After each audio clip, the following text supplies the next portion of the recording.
through the ups and downs and questions of the Celtics this season. They've answered with an activated playoff Kyrie and 3 wins.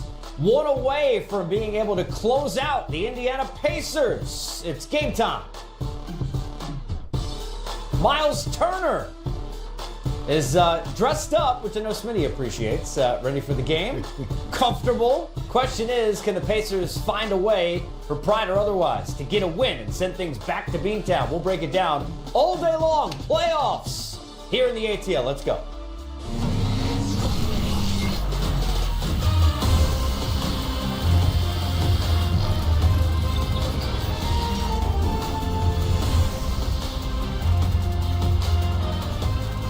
All right, welcome inside our studios here in Atlanta. The trophy is all shined up, as are all of we. It's called makeup.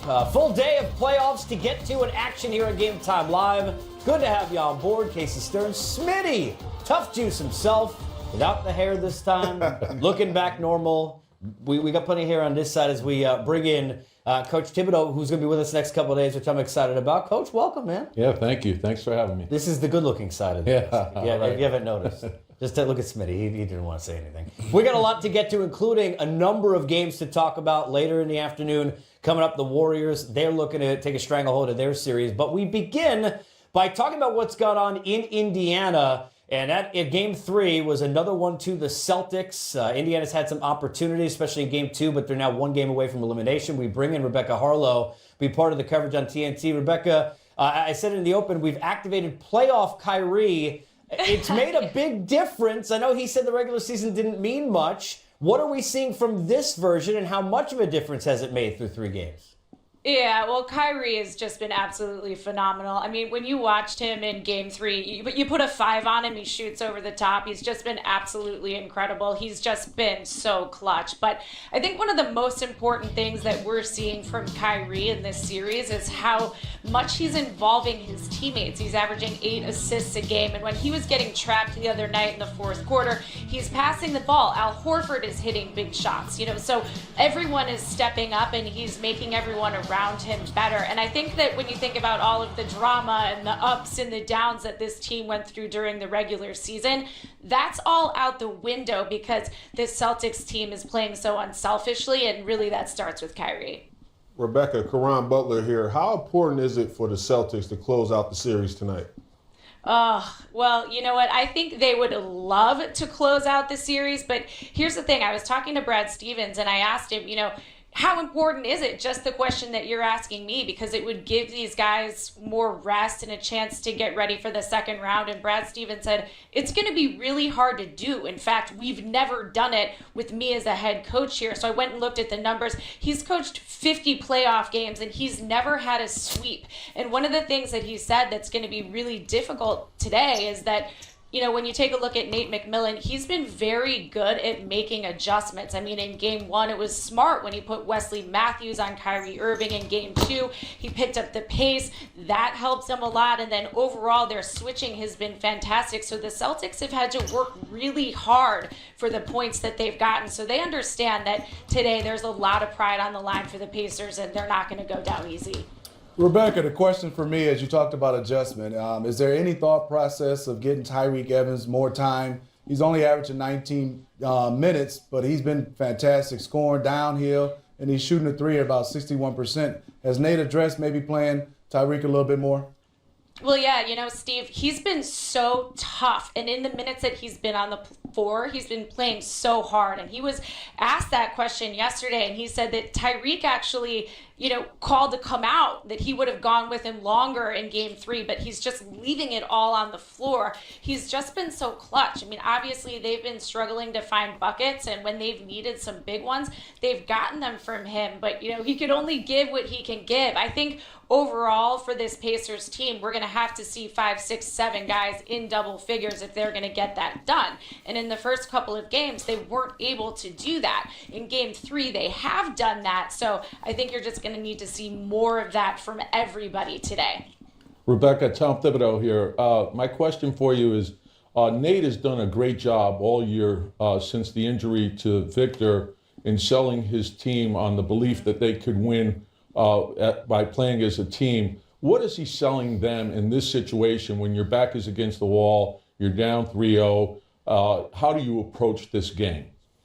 Well, Tom, I actually think you'll appreciate this because he's giving his guys some tough love. He's expecting a lot from them today. He's saying, do you believe? Do you think you can get this done? Are you going to play with pride? And that's exactly what you would expect Nate McMillan to do, to challenge his team. But then overall, what he's also saying is that his team hasn't played their best basketball yet. So he's telling them, if you can put together that 48-minute game, that there's no reason why they can't win. And so it's all come down to the fact that in every single game here, they've just had one bad quarter where it's been 8 points and then 12 points and then 12 points. And they need to get over that hump. And what Nate is telling me in terms of how they're going to get that done is making sure that they stay smart about their shot selection, that there's a lot of times where they're moving that ball around, they work for a great shot, they score, but then on the next possession when they do the same thing and they miss, that they've been hanging their heads a little bit. So he's telling them that they've got to stay patient, but he's definitely seeing if they're going to come out today and show up and get this win, guys.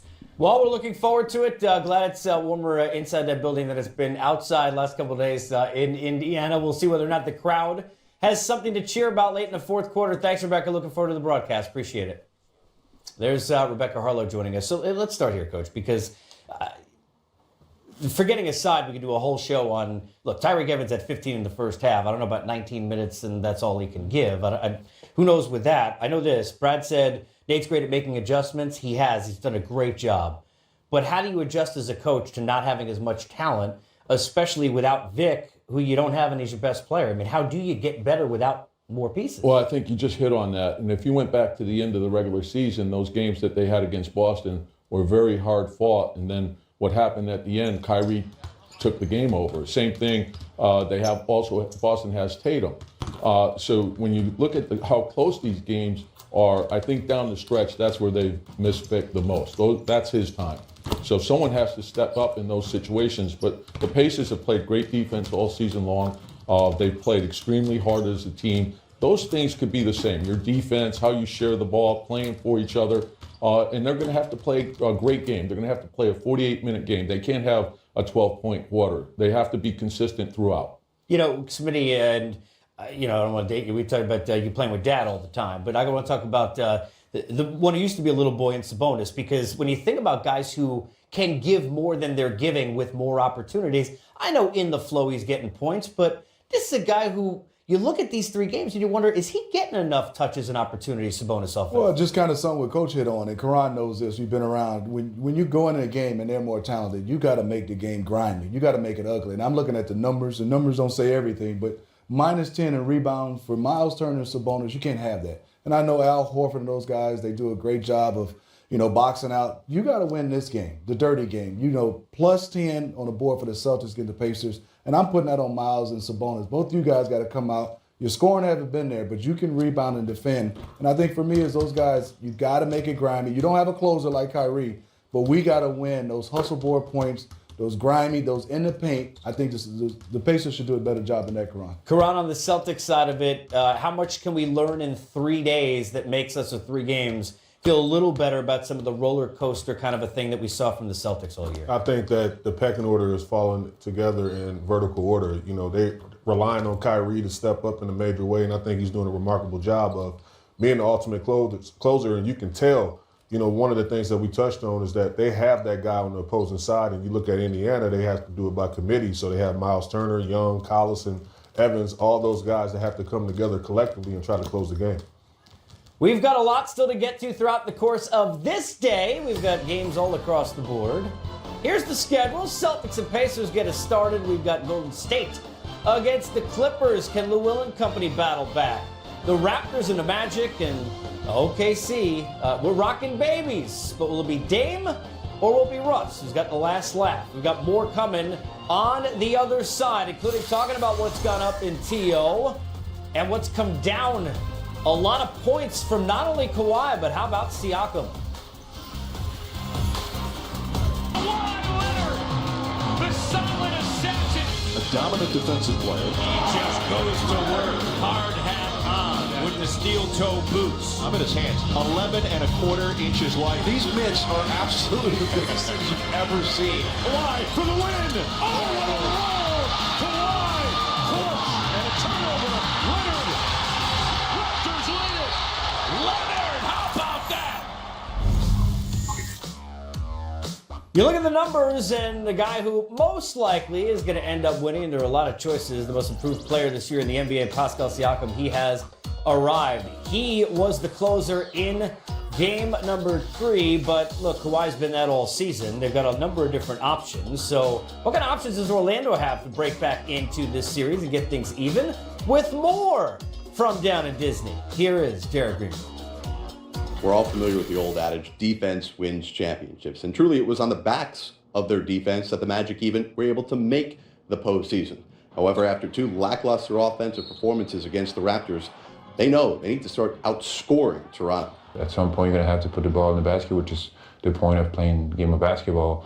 And as much as defense is important and something that you can rely on every night, there comes a point where, if you don't score, you're going to struggle. Your defense can only take you so far. The way we play, it can be anybody, coming big for us at any moment. The way our offense is set, I think Coach Schliff understood that we don't really have the big superstars of this league, and we have to just, figure it out as a team. Over the first 2 games of this series, Orlando's leading scorer, Nikola Vucevic, was held in check. And then in Game 3, 22 points, 14 rebounds, 6 assists. One may say, Shaq-like numbers. So it's humbling to be compared to one of the greatest players and one of the best centers to ever play the game. Having my name mentioned alongside his means a lot. And obviously he had a part of his career was here with the Magic, and he had a huge impact here. Is this the most exciting time in your career? For sure. This year we finally put it all together. We won. We ended up having a positive record for the first time in 7 years, and especially because nobody thought we were going to do it. So for us to do it was amazing. And then I made the All-Star, so that was also a big goal of mine, a dream of mine, and so it all came together.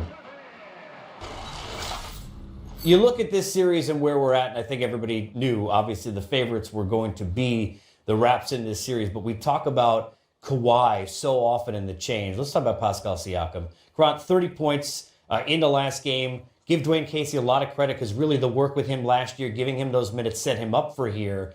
But has he arrived to be, forget about just most improved, but now a guy who we could see become an all-star caliber player? I totally agree with that because he's a kid that has no ceilings and his potential is just amazing.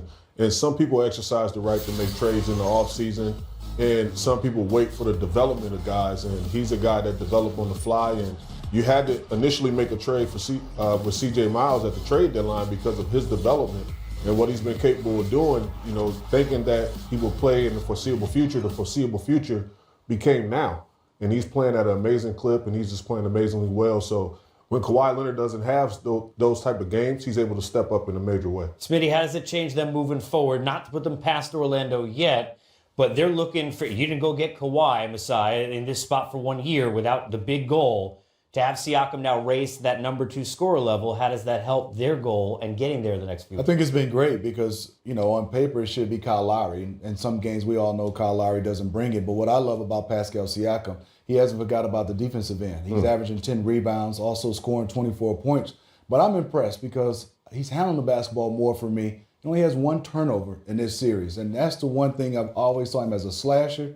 But now he's getting post up. They're isolating him. And he's not turning it over. He's not taking bad shots. So he's starting to come on as that second go-to guy for me on the offensive end. And we know what he does defensively. Coach, as you watch Orlando, you sit there from the outside. What if you're Steve Clifford, are you telling your guys that you like despite where you sit now in this series that tells you, hey, look, we can get things back even? Well, I think when you look at their defense, it starts there.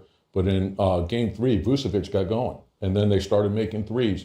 And just like we're talking about Siakam, I think the same thing can be said of Isaac. Yeah. A similar player. And Siakam got onto the floor with his defense at the beginning of his career, and he's grown each year. And he's shooting the corner 3. He's putting it on the floor. And I love the way he plays in the post. He works on angles, 45-degree angles. He'll take you to the middle of the floor, spin back, both blocks. And I think you're starting to see Isaac defensively. He's a huge factor for Orlando. Orlando is playing great basketball. They have been playing great basketball since the All-Star break. They got to hit threes. Got to hit some threes. Fournier, 1 of 8 in the last game for 3. They got to hit some threes as well. Indiana's going to need some things to go right. You wonder whether or not they'll be thinking all offseason about Game 2, where their own unforced errors, if you will, kept them from being even coming home. Now they try and just even keep going with a win. We got more coming up on Game Time.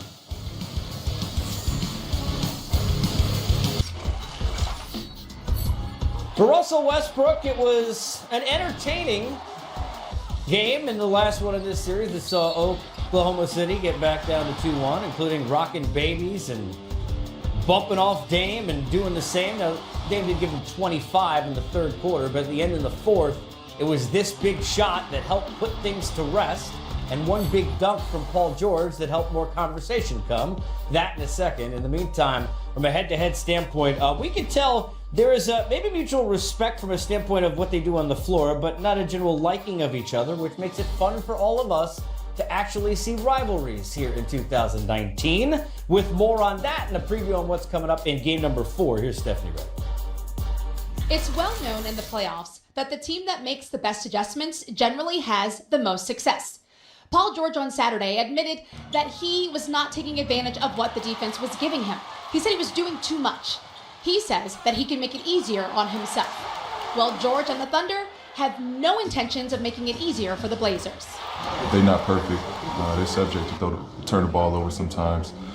We just got to make it as tough as possible as we can.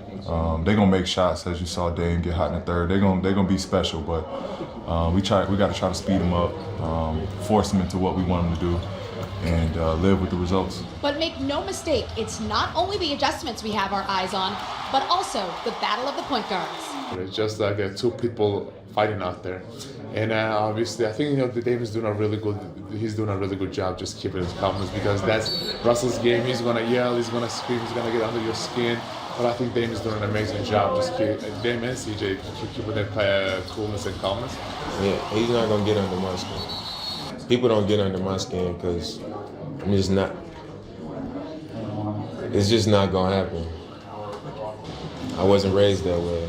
I grew up around a lot of stuff that could have got under my skin more than trash talk or a basketball game. So it's just not gonna happen. It's hard not to love. Hey, look, and I know you love competition and competing and all that. You should have seen the pep talk I got in private during the break. I'm not going to talk about it. I survived, though. We're good. But I love that back and forth. Seemed to kind of elevate both players. How about the one-on-one that you've seen here between Russ and Dame in this series? Yeah, I think, as fans, when you're watching it, you can't ask for anything better. We all love to see great competition. You got two great talents. You have two great teams.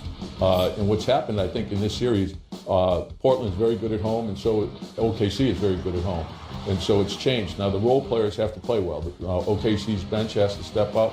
But that matchup, and they got to be careful not to allow it to become too much one-on-one. But the thing about Russ is he plays off his emotion. You never want to take that away from him. That's what makes him so special. And Dame, he doesn't get rattled. So they're both great in their own way, and they're both a little different. Russ is going to attack you more in his size. He's tough to stop. And Dame, he sets up everything with his shot. His shot, if you give him any airspace, it's good. And he'll shoot it from 4 feet beyond the 3. You've got to be ready at all times. Smitty, second half was quiet for CJ in the last game. They're going to win on the road. How much does it come down to, okay, this question of not having a third guy is going to continue, but we got to have the two guys, at least, if we're going to win a game here in Oklahoma City. Yeah, and the reason why I love CJ is not just because of scoring. He's a guy that can break you down and get his feet in the paint.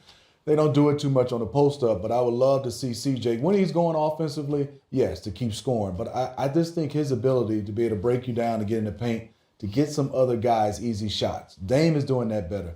Both of those guys, because they have the ball so much, make sure I'm getting you an open shot. Those two guys can get their shot when they want to, and I think CJ, when he comes in and he's with Seth Curry, get Seth some open shots, because both those guys can get to create their own shots at any time. You need your teammates at times. They're not traditional point guards, but I think if both those guys can do that a little bit more, and defensively.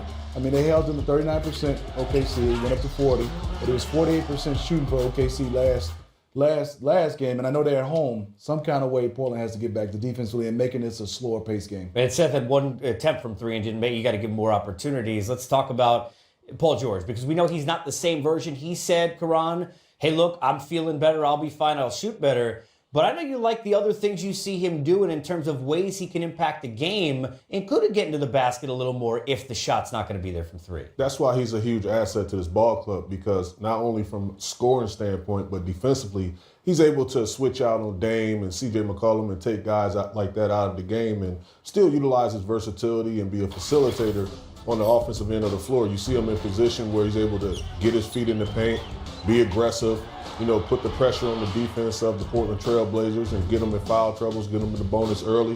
But he's also able to offset a lot of the things that they have going from an offensive standpoint, because if he's out there, whether he's in a chair, whether he's half injured or whatever, you have to respect the presence of Paul George. And the presence of the supporting cast, we know it's easier for the others at home, but Jeremy Grant, Schroeder, others, their best game of the series in Game 3. You know who else had that? Kevin Durant had his. In case you weren't sure, he's Kevin Durant. Not that Pat Bev didn't know that. He also knew how tall he was. When we come back, we'll get a chance to have Kristen Ledlow join us, get her thoughts and takes from out at Staples, and how the Clips can get back in this thing. We'll talk about the dominance from KD as Golden State looks to take a commanding lead in this series.